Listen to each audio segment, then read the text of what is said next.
Good day, everyone. This is Rappler Talk. I am JC Gotinga. New things happening in Pasig City, such as 13,000, a record number, 13,000 government scholars this term, a tripled budget for healthcare in 2020, and a drive to weed out corruption from the bureaucracy here. It's been 100 days since Vico Sotto became mayor here. He ended an almost 3-decade rule of a family, a political dynasty here, and he says he's very happy with the transition so far. So without further ado, Mayor Vico Sotto, thank you so much for giving us time here on Rappler Talk. Hi JC, thank you, all the viewers. Hi. Salamat, sir. Sabi nyo, you're very happy with the transition. Right. And you have a long list na pinresenta sa inyong State of the City address, numbers to show for your 100 days. Alin dun, sir, yung pinaka-proud ka? Right, the 100 days, it's been very, very challenging. Probably the toughest 100 days of my life, even tougher than the campaign. But it's been very fruitful. Also the most fruitful 100 days of my life. I'm very happy about our accomplishments so far. Of course, it hasn't been perfect. I wouldn't say smooth sailing. There have been a lot of roadblocks and obstacles along the way. But generally speaking, I think we've done it's been relatively smooth. And to answer your question, JC, the thing I'm most proud of is the record number of scholars and our plans in general for education here in Pasig. Yes, sir. Na-encourage niyo yung youth to be more participative. Right. Kasi, sir, you're a young mayor. You're only 30. Youth pa ako according to Youth and Nation Building Act. Next year, hindi na. Technically, pwede pa kayo, sir, di ba? So, binago nyo rin yung sistema sa scholarship. You talked about a point system. Gusto nyo Yung pagkaanin. dati, yung point system. And you renamed it, sir. Right. Actually, it's for the first time in our city's history. Ever since we became a history, it's always been named after a politician. For the first time in our city's history, now it's named Pasig City Scholarship Program. Kasi pera hindi naman galing sa bulsa ko eh. Hindi yan galing sa bulsa ng kahit sinong politiko. Pera yan ng taong bayan. I'm just, right now, I've been assigned by the people as the leader, but it's not my money, it's our money. And sir, that's very telling of what you represent for not just the people of Pasig, but I'm sure you know, the whole country is following your story and looking at what you're doing here. Kasi bago kayo and you promised new things. So sir, we just want to hear it from you. Ano precisely yung mga bagay sa dating pamamalakad dito sa Pasig na gusto niyong baguhin? Ano-ano po sila? And sa tingin nyo, ano na yung na-accomplish nyo? 100 days is a short time. But in those 100 days, ano na yung kumbaga steps taken dun sa mga bagay na gusto nyo talagang puntiryahin dun sa dating kalakaran? Well, going back to the example of our Pasig City Scholarship Program, it's not just the name that we change. Kasi kung babaguhin lang natin yung pangalan pero ganun pa rin yung sistema, edi mababaw na pagbabago yon. Ang gusto natin, makabuluhang pagbabago tungo sa progresibong paggogobyerno. So when it comes to the scholarship, other than changing the name so that it reflects the name of the people of Pasig instead of a politician, we also change before there was a point system, kailangan mag-attend ng events ng city, minsan napapa-absent yung mga students. Now we changed it, we engineered it a bit. So now it's a social contract, so they can do community service. Again, it's a work in progress. Tuloy-tuloy pa yung guidelines actually haven't even been finalized. But and we're pouring in funds to the things that we think are really valuable. The same with healthcare, the same with our program for housing. But ultimately, what we're really trying to do here is to change how we view government and cleaning up government from the inside. So when it comes to the fight against corruption, laban kontra corruption, malaki na rin yung progress na nagagawa namin ngayon. So yun, yung sa corruption, ano yung mga tangible things? Of course, there are things like investigations na you cannot be very detailed about. Sure. Pero ano yung mga, dun sa drive against corruption, yung mga milestones na you can share with the public, sir? Right. Actually, one of the things that we have a hard time is pagdating sa corruption, yung data, ang hirap mag-baseline eh. Kasi by nature, corruption is very secretive. So, pag tinatanong ko, ilan days ba before ang average to get a business permit? Ang report, maiksi lang. Pero pag tinanong mo yung mga tao na sumusubok kumuha ng business permit, may reports kasi isang taon na ako humihingi ng business permit pero nag-aantay na maglagay, etc.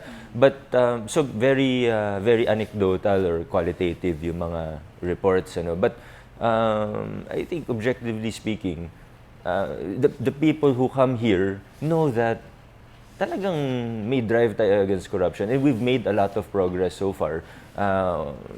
Umiiksi yung mga times to get permits. I'm not saying it's perfect.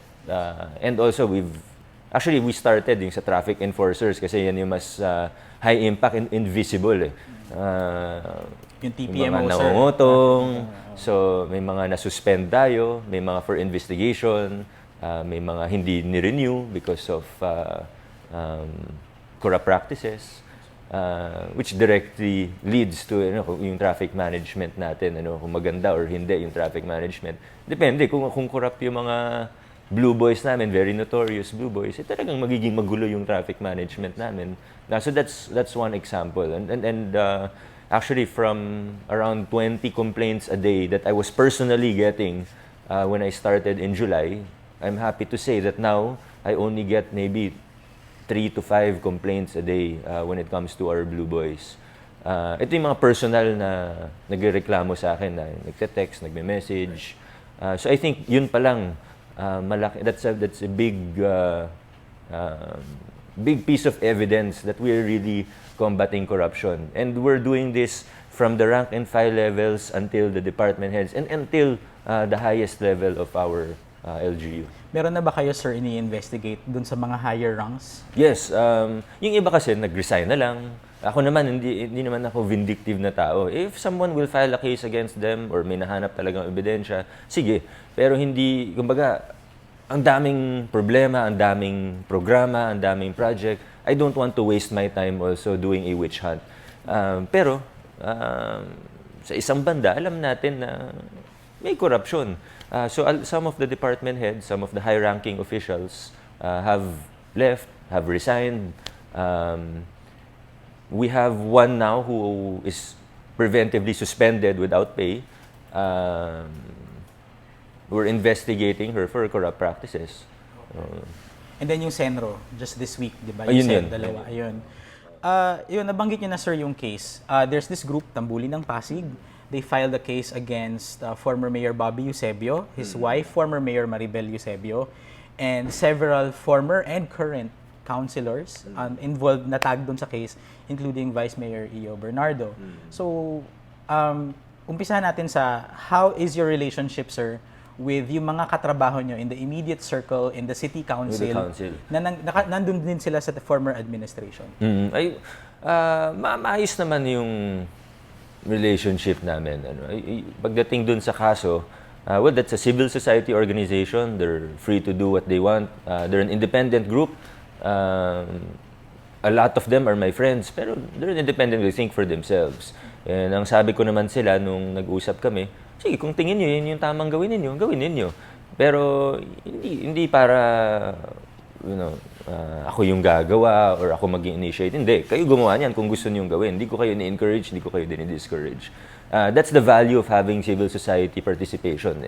Kasi ang pagbabago naman, magagandang gusto nating gawin sa gobyerno, hindi naman talaga kaya ng gobyerno lang mag-isa. Reforms can't be done by government alone. You have to have civil society pushing for those changes as well. Okay. You promised sa isang flag ceremony, sir, na hindi kayo tatanggap ng kickback. Right, and I've been faithful to that promise and I will be to the very end. Marami na akong natanggihan. Pero okay talaga, sir. Sa totoo may mga lang, nag-offer sa inyo, sir? Meron, pero hindi directly. Siguro because alam nila yung reputation ko. My reputation precedes me. So, medyo naiilang din mag-alok yung iba, di ba? Pero there have been, to some extent, ako naman, syempre, politiko din ako, hindi ko naman sila inaaway. Sinasabi ko lang, hindi ako tumatanggap ng ganyan. Very, very matter of factly. Pero sir, the fact that you mentioned it kasi, di ba? It's an inherent admission na it's a thing, yung kickback. And you were councilor for 3 years bago po kayo tumakbo ng mayor. Nakita niyo po ba alive and kicking tong kickback culture dito sa council? I was not with the administration when I was a councilor. So, kung ano man yung nangyayari noon, I don't have personal knowledge. Siyempre, kwento, secondary evidence, pero yung nakita ko talaga, siyempre hindi, tinatago nila sa akin yun because I was not part of the administration. I was the only independent councilor in the council last term. But yeah, that's what we're trying to do. And actually, what we're doing right now is reducing all of the prices, all of the costs of the local government. And we've been successfully doing this. Ano, dun pa lang sa purchase request, sabihin ko na, oh, bakit 3 million yan? O siguro kasi dati may kickback kaya tumataas yung presyo. From the very start, sasabihin ko, 3 million yan, o bibaba nyo, 2.7 million dyan nyo ipabid. So kung may magbid ng lower, mas maganda pa. So at the very least, bababa yung cost ng government by 10% for all government contracts, all procurement, all purchases of the city, at least 10%. That's a huge number considering that billions ang budget natin. Nakailang rounds na po ba how many projects have been put up for bidding under this new system that you introduced? In other words, I'm asking this because you said in one of your Facebook posts na nakapag-reallocate na kayo ng certain amount. I think hindi pa siya dun what galing. you're referring to would be the For the scholarships. scholarships, Yes. So, kasi yung naiwan sa akin na pondo, kasi per year ang pondo, di ba? So, 2019, naman ako kung ano yung existing na budget allocations or yung appropriations for the year. Initially, we had 11,000 plus scholar, yun yung budget. But we were able to save money elsewhere, nakapag-realign. So nagawa natin na 13,000 yung scholars for this year. Next year, it will be 16,000 scholars. Pero yun, budget na natin yung next year. Okay. You said for the first time, it seems as though Pasig has had a transparent bidding or transparent bidding. Talking to the people here in the bureaucracy who have been here for a long time, they've all been telling me, buti ginagawa na natin to ngayon. First time namin gawin to. Yung actual bidding na nililista kung sino yung mga bids, kung magkano yung bids nila, at ibibigay sa lowest bidder, hindi yung luto na. First time daw gawin sa Pasig. So actually, I was very surprised. No? Alam ko naman yung nangyayari before, pero to that extent, nagulat ako and I was very happy. At least nagagawa na natin to sa Pasig ngayon. And people will feel this. Siyempre, minsan pag pinag-uusapan natin yung numbers, yung proseso, yung sistema, madalas ayaw naman ng tao talagang marinig to. Parang, okay, ano naman ngayon? Parang ganun minsan yung dating eh. But ako, okay lang sa akin. Whether or not people are interested to hear about these processes, mararamdaman nila yan. For example, because of the way we're doing bidding now, we have enough funds para sa Pasko, hindi lang kung sino yung malakas na mayor yung makakakuha ng pamaskong handog, but we're able to order 400,000 pamaskong handog packs. Most number yun ever in the history of Pasig. Bawat household mabibigyan namin. Lahat, sir, across Pasig, sabi niyo, sir, right to their doorstep. Tama po ba? Yes, we will deliver it for the most part. House to house, magbabahay-bahay kami. Is it only, sorry sir, kasi may nagsabi na rin naman, and let's put it on the table na there are two sides to Pasig. There is the affluent side, Ortigas, Valle Verde, San Antonio, Capitolio, and then there is the grittier side of Pasig, si Kapasigan, and these barangay Sagad. Yung mas sa east part siguro. And nakakatawa pa kasi physically din, lowlands yung isa, nandun sa medyo mataas doors. Diba? I mean, even physically, there's sort of that divide, and then there are two rivers coursing through Pasig. So, may mga ganong line. So, eto sir, yung pagbibigay niyo ng pamaskong handog, kasama rin ba? Hindi natin titingnan ang socio-economic lines. Karamihan naman ng Pasigyenyo, hindi naman mayaman eh. So, siguro yung ibang mayaman, baka hindi na nila pansinin yung, let's be realistic. Ano ba magiging naman sir ng packs? May konting bigas. Yung exact, hindi pa alam kasi I think forbidding siya ngayon. Pero yung mga usual, mga delata, spaghetti, I would presume may mga ganun. So, ano naman, simple pack lang siya. Pero malaking bagay siya sa maraming Pasigyenyo na inaasahan to pag Pasko. In the past, palakasan system talaga. Pag love organization ng politiko, bibigyan lahat ng membro. Pagka asosasyon na hindi masyadong type, baka kalahati lang bigyan. Pagkakaawa, hindi bibigyan. Ngayon, lahat bibigyan namin ng pamaskong handog. Hindi namin titingnan kung ano yung pangalan. For recording purposes. Pero hindi namin titingnan kung sino kakampi, kakaibigan ko ba yan o kalaban. Kahit si Mayor Bobby Eusebio, bibigyan ko ng pamaskong handog kung gusto niya. Lahat bibigyan. So, and we're able to do this, 400,000 pamaskong handog packs, because we're cleaning up government and we have a lot of savings. Nakikita namin yung mga contract prices bumababa. Ngayon, mabubuhos natin for social services and babalik sa tao yung pera nila. And you understand, sir, na kasi sa karamihan, di ba, sa masa, kung tawagin, that's how they gauge their local government eh. The keepsakes, what they're able to touch, to feel, to eat, to smell, may lalagay sa bahay, minsan kahit selfie lang with the mayor, yun yung big deal sa kanila eh. They want to feel connected to the person who is in power. Pero on the flip side of that, sir, I wanted to ask you, is of course, you will somehow, may masasagasaan kayo when you change things like this. So, kamusta yun? Marami na naman galit sa akin. Sa akin, okay lang. Basta importante sa akin, naninindigan ako, ginagamit ko ang pera ng tao para sa tama. Walang napupunta sa bulsa ko. Magkakamali at kahit sinong mayor magkakamali. Wala naman perfect mayor. Hindi rin perfect yung mga team ko. Hindi kami perfect, pero yung pera ng taong bayan, ibubuhos natin para sa taong bayan, for health, for education, social services. And whatever people say, kung may kritisismo man, tatanggapin ko naman. Kung may nagagalit dahil nasasagasaan sa mga pagbabagong ginagawa namin, na-suspend na opisyalis ng bürokrasya namin, syempre magagalit talaga yun sa akin. Pero okay lang sa akin, handa akong tanggapin kung ano man yung sabihin nila, kung ano mang galit nila, basta alam ko, dito ako, naninindigan ako. Sir, you've been very clear sa messaging nyo na there's little to no self-interest in you being the mayor. Yun yung sinasabi nyo sa mga tao na nandito kayo para maglingkod. Pero may mga nagsasabi po, some of them were your supporters, na it's not enough kasi bina-black ops kayo sa baba. Black operations. People are spreading fake news. You've addressed some even on your own Facebook page na inakusahan kayo na nagbe-benefit kayo sa isang garbage collection contract and marami pang iba. And we can only yung garbage collection contract na yun, contract ng previous administration. Yan, sir. Oo, yun na nga. But ito nga, sir, pagdating sa baba, those lines are blurred. Kasi, di ba? That's the danger of our time, man. Information is so readily accessible and anyone can put it out there that fake news is a big problem. Hindi lang naman dito sa Pilipinas, sa buong mundo. Problema talaga yung fake news na yan. Ang kalaban ko, may mga trolls, may troll army yan that they are maintaining until now. And so, you are not enlisting a troll army? No, I have volunteers who help me out with social media. My staff, they do it for free basically. Pero yung organized talaga na social media team, I've never really had that. Until now, I manage my own social media accounts.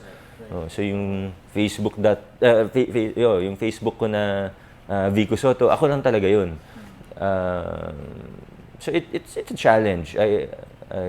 But it's a challenge I think for everyone. Yes, and here's the thing, sir. Ang mahirap sa fake news, while it can on the one hand empower those who do not deserve to be in power, and on the other hand, it can bring down those who are otherwise doing good things.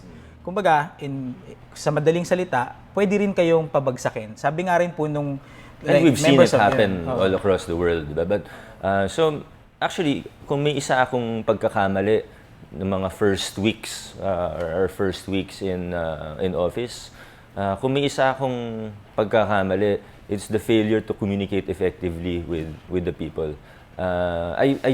Nung July, siguro until early August, I opted to be pretty quiet. We were working, bumababa ako, may mga ginagawa kaming programs, projects, pero hindi ko masyadong, tahimik lang, hindi ko masyadong pinopost even sa Facebook. And I quickly found out na mali yun. Kailangan i-communicate sa tao yung ginagawa. I think there's a fine line between being too quiet and becoming a trapo na epal naman. Diba? Ako naman, pag may mga programs and projects ng government, using government funds, hindi talaga ako naglalagay ng pangalan eh. Hindi rin ako naglalagay lalong hindi ako naglalagay ng mukha ko na, diba? Pero, but still, we need to communicate that our local government, ito yung ginagawa. Hindi pwedeng tahimik lang. And now, we're making the necessary adjustments. Okay, you have rebranded ano bang tawag dyan? Is it the logo? And It's not the logo, but it's just the overlook of the brand, di ba, sir? city. Please tell us, ano yung bago? Umaagos ang pag-asa. Yeah, and it used to be Pasig the Green City, right? So just tell us a little about that change, and sa inyo po ba galing yung idea na yun? A team. We had a team to look at the city branding. Actually, I don't want to focus on it too much. Okay. Pero ang sinasabi lang naman natin, ang Pasig, parang yun yung nakita namin nung nag-focus group discussions kami, yung laging lumalabas na salita, yung salita na pag-asa, hope. I think Pasigueños are by nature very hopeful. And hindi lang siya hope na abstract, pero kumbaga, magtrabaho tayo para makita natin na mangyari yung mga pangarap natin sa buhay. Hindi yung previous kasi was yung Green City. Tinatawag yan sa international sustainability groups ngayon, greenwashing eh. Parang nauna yung branding mo na green ka bago yung actual practices. Dapat, let's work to be green. We don't need to call ourselves Green City before we actually become green. Yeah, I asked this, sir, kasi you go around Pasig, even here sa City Hall, andyan yung letter E nakabalandra. Marami. Sir, sa footbridge, sa waiting shed, sa mga government vehicles, yung isang hall, nandun pa si letter E. And may nagsabi na observer na, in a way, it keeps the Eusebio brand alive on the minds of Pasigueños. And that might not be... Okay lang. Kayo, yung gagastusan niyo bang palitan, alisin yung mga yon? At least, hindi niyo lalagay yung mukha niya or pangalan niya. A few weeks ago, we rehabilitated several elevated walkways para maging yung mga ilaw, inayos namin para maging walkable siya ulit. Kasama yung repainting kasi medyo madumi na yung iba. Baka yung sir. Yes, may mga nagalit sa akin. Not because we repainted it. Okay daw i-repaint. Nagalit sa akin kasi daw yung mga letter E, hindi ko tinanggal. Sabi ko, kung tatanggalin natin yan, ibig sabihin, papagawa pa natin ulit, gagastos pa tayo. There are so many much more important needs of the city that we need to spend on. Yung pagtatanggal ng basta pag magpapagawa tayo ng bagong building, walang letter V, yun na lang. Pero hindi na para gastusan natin para tanggal. It's a waste of money, waste of effort. Which brings me, sir, to the dilemma, I guess, of you being the mayor here. A lot of that hope is centered around you kasi kayo yung bago. And revolutionary yung mga pinresentan yung plataforma para sa Pasig na 30 years na sumailalim sa same old, kumbaga. And yung mga tao na, again, I'm talking about members of Tambuli ng Pasig who said na, well, they're expressing either impatience or frustration na they want to see you protect your position more. Kasi ang sa kanila, nakapin yung hopes nila sa inyo. Yung political longevity nyo is they equate it to the longevity and yung magiging fruition nung reforms na you're trying to put in place. That if halimbawa, sir, madali kayo ng political opponent early on because of black ops, because of the trapo ways, because of pag-attend sa kasal binyag libing all the time. Nag-attend din naman ako ng kasal binyag libing. Okay. Yeah, pero sir, you get what I'm driving at, di ba, sir? Paano yun? Kasi, kumbaga, they're seeing this as bigger than you. Kumbaga, they're on your side more than just because they want you to remain as mayor, but because they want to protect yung what you represent and what you are fighting for. Well, with all due respect to the group that you mentioned, ang tanong ko naman sa kanila, gusto ba talaga nila ng pagbabago? Kasi kung ako bilang bagong mayor na pagbabago yung sinusulong ko, gagawin ko din yung mga traditional things na kinagagalit namin dati. Bakit pa ako tumakbo? If I'm going to become epal, if I'm going to organize myself in the traditional way that requires millions and millions of pesos, kailangan ko gumastos ng sobrang laki, magkano ba income ko? So if I'm going to do all those things that they're asking of me, baka maging traditional politician lang ako. Baka hindi ko masulong yung mga pagbabagong gusto namin gawin. So gusto ba talaga nila ng pagbabago? And even from the campaign, tumulong talaga sila. And I appreciate them. A lot of them, as I said earlier, they've become my friends as well. But, throughout the campaign, a lot of them told me, you have to spend this much. Kailangan ganito karami yung leaders mo on the ground na may allowance. Tiningnan ko, sabi ko, that's not the way we're going to do things. And nanalo naman kami because as you mentioned, this is bigger than me. I might have the privilege of becoming the face of it for now, pero this is much bigger than me. And if it was just about me, hindi naman ako mananalo. This is about people from the grassroots up wanting something different in Pasig. Sige. Sir, babalikan natin yan a little more later. Pero para medyo chill muna ng konti. Sa social media, sir, kapag meron kaming nilalabas na stories about what you do here in Pasig, and even maglakad ka lang dyan sa labas, yung maririnig nila, yung ito nagawa ni Mayor Vico, ito na yung nangyayari sa Pasig, but they will always say, traffic pa rin. And there's even a study by, I think it's from the MMDA, na sinabi na Pasig has the worst bottlenecks. They actually tumawag yung general manager ng MMDA to clarify that. That's actually an incomplete study. And it was self-reported. So siguro kami mabait na nag-report nung lahat ng... Sa inyo rin galing yun. Pero totoo naman, traffic talaga sa Pasig. But number one, let's realize traffic is a national issue. Kaya nga lagi, di ba, may pag-uusapan, bigyan na ba natin ng emergency powers si Presidente Duterte? Kasi it's really a huge problem. But because it's a huge problem and we recognize that it's a huge problem, then we act accordingly. As one LGU, we do our best, kasama yung training ng enforcers, recalibration of stoplights.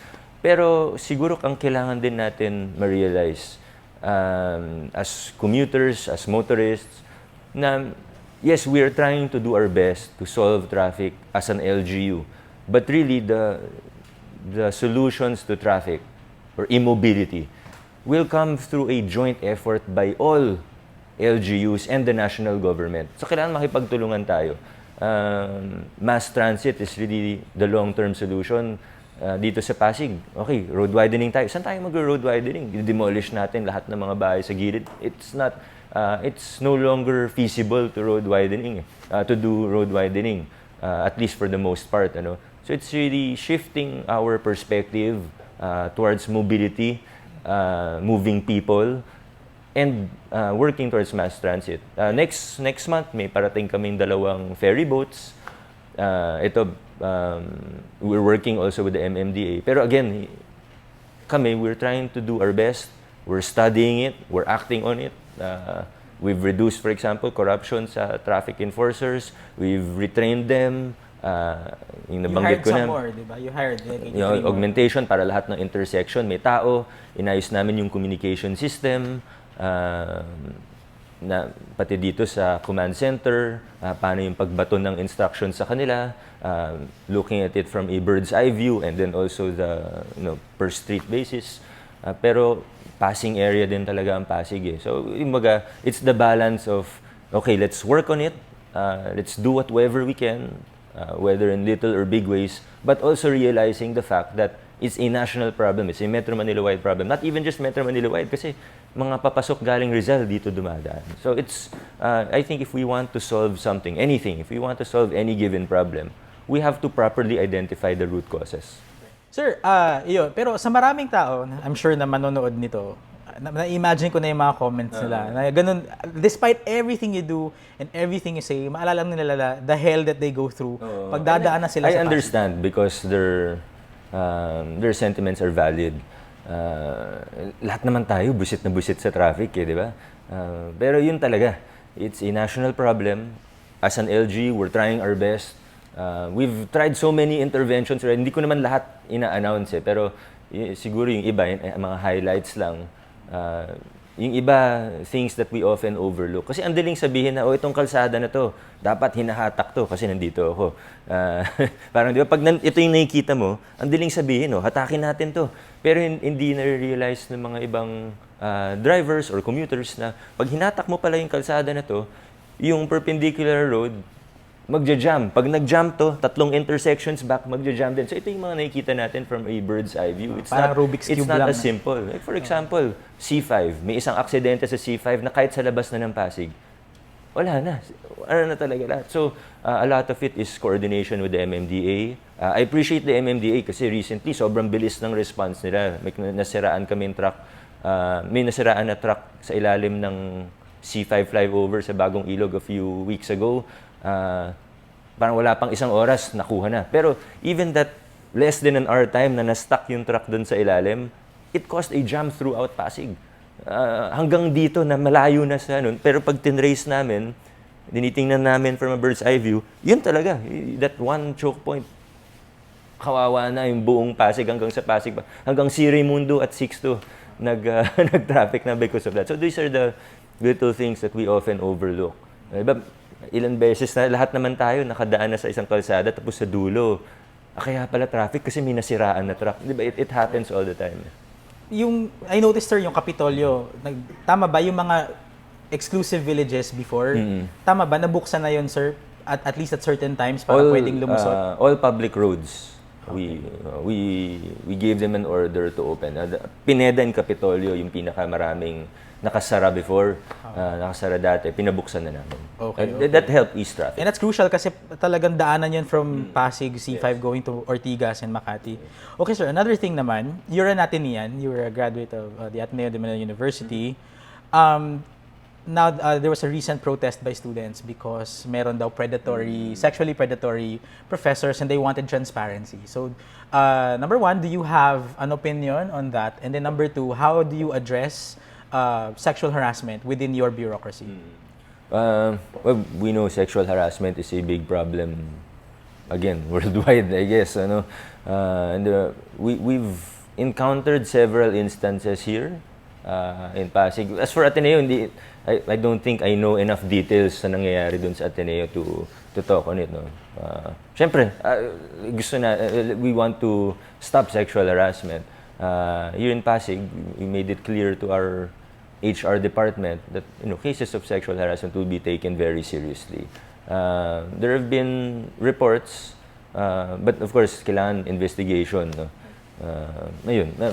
And of we course, take it very seriously. ugnayan sa Pasig, of course. Yes, and they can report through the ugnayan. Pag nag-report sa ugnayan, diretso na yan sa HR. Of course, it's kept confidential first kasi because of data privacy. And then it will go through due process. Right. For context lang sa audience natin, ugnayan sa Pasig is a hotline and help desk that Mayor Vico opened on his third week in office. And then, sir, drugs. Kasi urban legend dito sa Pasig yung mga big busts na nangyari. Actually, malapit lang dito sa City Hall. And even recently, there was a... 200 million pesos worth of shabu. Not that far away from here. Yeah. So what's the plan when it comes to drugs? We're working closely with our national government agencies and BNP Pasig. Maganda naman so far yung mga operations natin sa anti-drug campaign.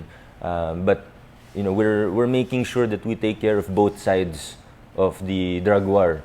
Ibig sabihin, yung supply side, yan, hinahabol namin yung mga drug lords, drug pushers, pero yung kabilang side din, yung demand side, na nagsistart kami sa mga schools. We just finished our anti-drugs campus tour. So, di ba, kung wala naman bibili ng drugs, wala rin magbibenta. So, we have to take care of both sides of the And what is the war. message dito sa campus tour ninyo? What message do you send? Well, we talk about the effects of drugs, ano yung mangyayari sa'yo kung tumikim ka, kung ma-addict ka. And I think the most important thing for kids or teaching students is how to say no. So we have the Ways to Say No campaign. May mga experts kami, minsan from PDEA, minsan from NGOs. Lahat ng schools binababaan namin for the anti-drug campaign. Have there been drug-related killings in the city? Recently, wala naman. But of course, siguro kung titingnan mo in the past few months, meron. But looking at how our PNP is handling it with close coordination with our Anti-Drug Abuse Council of Pasig, we've been handling it pretty well. Siyempre, a problem as big as drugs, meron talagang mangyayaring ganyan. But what's important is that we observe due process at relentless tayo sa paghahanap ng mga drug lords and pushers. Sir, and then one of the root causes of drugs is, of course, poverty. And that's like opening a can of worms. It goes into housing, social welfare, ganyan. And marami kayong ginawa doon. Let's not get into detail right now dahil maubos oras natin. But one thing is also the population. Pasig is nasa outskirts ng Metro Manila and isa siya sa mga... We have a high population. We have a high growth rate. Siguro kasama na rin yung urban migration. Siyempre, pag nakikitang progresibong isang lugar, talaga maraming dinadagsa tayo ng mga migrants. But that's a reality. We have to plan accordingly. Okay, so paano yun, sir? Like, are there programs in line para to, like, population growth control? Yes, we have yung sa natural growth rate natin. We have our family planning programs. But one thing that we're also fixing right now is our housing program. So nakapag-identify na may mga lupa para maging maayos, ma-stop natin yung mga informal settler communities, which also contributes to the pollution of our waterways. Pag na-control naman natin itong mga informal settler communities, makikita natin bababa rin yung growth rate natin eventually. What's your stand on, just for the record, on birth control? Is it something you would... Well, we go down to the communities, we teach them about birth control. Ultimately, it's their choice, pero dapat alam nila. Alam nila na ito yung mga methods na pwede, ito yung mga available, and then ultimately, of course, it's their choice. Okay. Sir, na-frustrate na ba kayo ever? In your 100 days, have you been frustrated, stressed out? Have you ever questioned, bakit ko ba ito pinasok? Ako naman, ako yung tipo ng tao na, baga, I take it one day at a time. One day at a time. Of course, it's very tiring, it's very challenging. But when we see the results, nakita natin yung mga natulungan ng lokal na pamahalaan, nakita natin yung progreso sa mga programa at proyekto ng lungsod natin, parang nawawala din yung pagod eh. So of course, if your question is, have I ever been frustrated? Yes, every 30 minutes or so, may nangyayaring frustrating. We're dealing with a bureaucracy that has a budget of over 10 billion. We have 8,000 employees. We have 850,000 constituents. The task is very daunting. But again, looking at everyone from a general picture, it's very encouraging because the changes that we've been making so far, in the coming months, people will really, if they haven't already started feeling it, like yung dumating na extra deliveries ng gamot for the remainder of the year, next year, times 3 yung gamot namin, mararamdaman ng tao. Kaya, kumbaga, kung anumang frustration o kung anumang inis ko o pagod, nawawala din eh. Sir, nako-compare kayo kay Mayor Isko. Kasi ganun eh, maraming media exposure si Mayor Isko of Manila. Meanwhile, you have a strong following on social media that I think, if I'm not mistaken, is even bigger than the population of Pasig itself. So, Hindi naman. Okay. Pero what I'm driving at, sir, is, are you aware that people are looking at you not because they are from Pasig, not because they have a direct stake in Pasig, but because you're a messenger of a brand new kind of politics, if you will. And how do you feel about that? And would you be open to going national at some point? Right now, I just want to focus on Pasig because this is what the people of Pasig elected me to do. Kung makita man ng mga tao na tagalabas ng Pasig, makita nila, okay pala yung ginagawa, okay pala yung politika na hindi epal, okay pala yung politika na malinis at transparent. For me, that's a bonus. But I'm just here, I'll focus at my job until 2022. Whatever happens will happen. But dito lang ako nakatingin, hindi ko iniisip, the noise, the clutter from social media, the distractions, as much as possible, hindi ko na pinapansin. Actually, kahit mga guestings nga or interviews, like ikaw, alam mo, JC, kung ilang beses na ako tumanggi sa'yo, as much as possible, di ba? Minsan nahihiya na lang ako, kaya umuo ako. Pero even mga TV guestings, I've been really declining kasi para sa akin, dito ako sa Pasig, mag-focus ako dito sa Pasig. A couple of things very interesting na sinabi nyo nung interview nyo with the media after your State of the City address last week. Number one was this, you said, you don't care if you lose in the next elections. You're not going to resort to black ops. You're not going to do a takedown campaign against your political opponents. That's one. And then, I forgot the other thing now. But you said it's a stand against patronage politics. Yes. Di ba, sir? How important is your own political survival to you? I wouldn't go so far as to say na I don't care if I lose. Ano, syempre, wala naman gustong matalo, di ba? Pero to me, there are many things that are much more important than winning. It's more important for me, number one, first and foremost, that I maintain my integrity.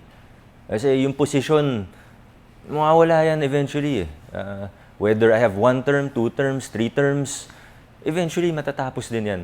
Pero yung integridad ko, yung pangalan ko, napanatili ko bang malinis? Yun yung pinaka-importante sa akin. So if that means that I have to sacrifice political capital, if that means I have to make certain decisions that are maybe difficult to communicate to people, that will ultimately cost me some votes, I'm willing to do that. I'm willing to take a stand to maintain clean governance and ultimately to promote governance with integrity, transparency, where people can participate and where the government is accountable to the people. Thank you, sir. Bonus question na lang, isa na lang. If you were not a politician, what would you be? I would still be working at the field, either working with government or in government. Talagang, since 10 years old ako, gusto ko na government work eh. Not necessarily politician, basta gobyerno. Alright. Thank you very much, Mayor Vico Sotto, Thank you, JC. for joining us today. This has been Rappler Talk. Join us again next time.